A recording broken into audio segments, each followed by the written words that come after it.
Unul din cele mai fotografiate locuri din Valencia este acest ficus monumental aflat în grădina Plața Alfonso el Magnanimo. Pentru că îmi place foarte mult, l-am tot filmat și cred că în ultimul film realizat în urmă cu 3 ani spuneam că benzinăria care se afla sub coroana lui nu a mai primit autorizație de funcționare. Zilele trecute am constatat cu plăcere faptul că benzinăria a fost dezafectată.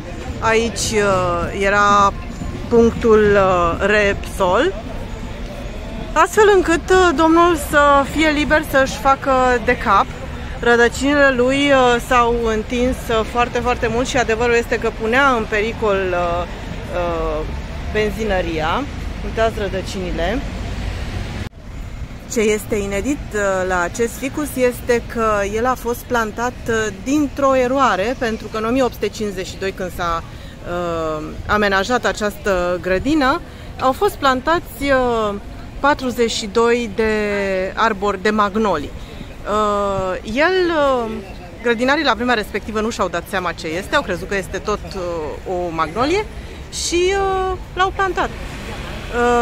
A ieșit ce se vede, este în vârstă de 150 de ani, diametrul trunchiului este de 13 metri, înălțimea de 23 și coroana de 40 de metri. A supraviețuit marii inundații a râului Turia din 1957 și, repet, este unul dintre cele mai fotografiate locuri din Valencia. Dacă veniți, nu îl ratați.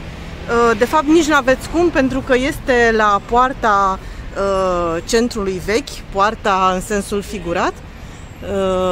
De aici începe caie La Paz, care duce în Plața la Reina, unde este catedrala.